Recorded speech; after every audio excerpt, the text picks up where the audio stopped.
गई दिलवा पूरा पागल हो गईल बा। अब हर धड़कन पर बस तो हर नाम लिखाइल बा।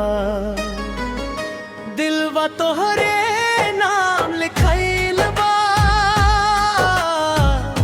तोहरे बिना मन घबराइल बा। रात दिन बस तोहार सपना, आँखिन में प्यार समाइल बा। हो जान हो तू ही अरमान बा। तोहरे खातिरे दिल कुर्बान बा।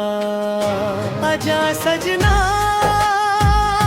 बाहों में आ, तोरे बिना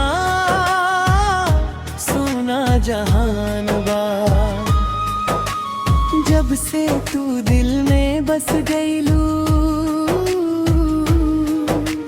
सुना जिंदगी में रंग भर गईलू। हंसी तोहार चांद से प्यारी, लगेलू तू सबसे न्यारी।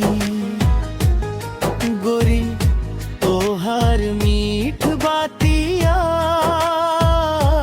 दिलवा के चैन चुरा ले गई। तोहरे प्यार के मीठे एहसास हमरा जीना सिखा दे गई। दिलवा तोहरे नाम लिखाइल बा। तोहरे बिना मन घबराइल बा। रात दिन बस तोहार सपना, आँखिन में प्यार समाइल बा।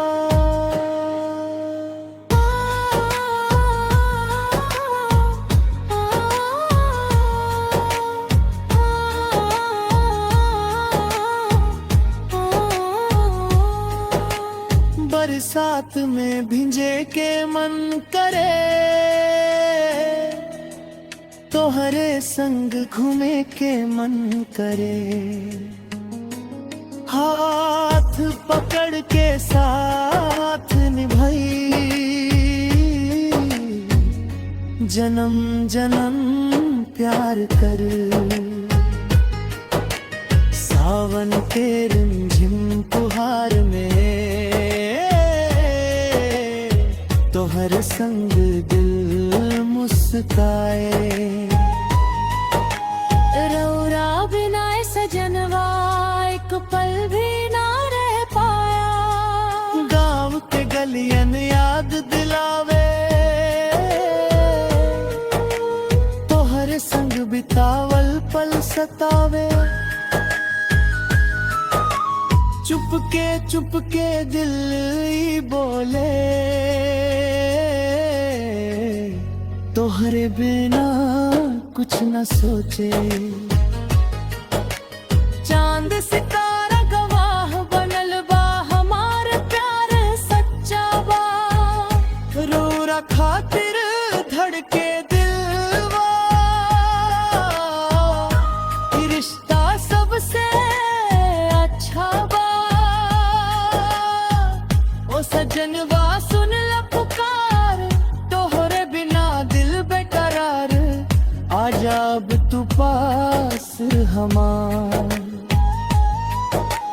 पूरा करदा प्यार के संसार। तोहार पायलिया जब छनके, दिलवा हमरा जोर से धड़के। नैनन से नैनन जब मिलेला, प्यार के मौसम खिलेला। रौरा हंसी गुलाब जाई सन, मनवा के महका जाला। तोहरे प्यार के मीठ सुर में दिलवा हमार बहका जाला।